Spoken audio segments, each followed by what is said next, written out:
तोता, जिसे वे हर सुबह पूरे जंगल में गाते थे। एक दिन जंगल में तेज आंधी आई।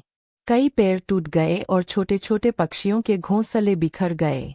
मीठू, टीटू और पीपू ने देखा कि बहुत से पंछी रो रहे हैं क्योंकि उनका घर चला गया था। तीनों ने मिलकर एक योजना बनाई।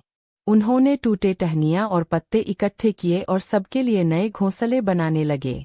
पूरा दिन मेहनत करने के बाद जब सबका घर तैयार हो गया तो जंगल के सारे पक्षियों ने खुशी से मैं तोता गाना शुरू कर दिया।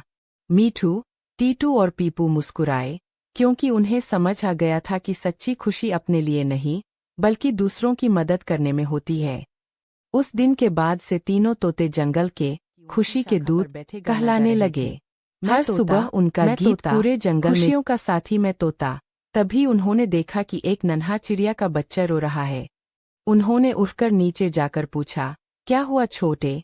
चिड़िया बोली, माँ खाने की तलाश में गई थी लेकिन अभी तक लौटी नहीं। तीनों तोतों ने एक दूसरे की तरफ देखा और बोले, हम उसे ढूंढ निकालेंगे। वे तुरंत उठ पड़े। उन्होंने पूरे जंगल में खोज की, नदी किनारे, पहाड़ी पर और बांस के हुरमुटों में।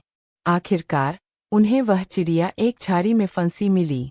मीठू ने अपनी चोंच से टहनियाँ हटाईं, टीटू ने उसके पंख सीधा किया और पीपू ने उसे पानी पिलाया। जब वे सब वापस लौटे तो बच्चा खुशी से उछल पड़ा। उसकी माँ ने तीनों तोतों को धन्यवाद दिया और कहा, तुम्हारी वजह से मेरा परिवार फिर से मिल गया। उस दिन से जंगल के सभी जानवरों ने तय किया कि अगर कोई मुसीबत में होगा तो सब मिलकर मदद करेंगे। और जब भी कोई उदास होता तो तीनों तोते उठकर उसके पास जाते और मुस्कुराते हुए गाते।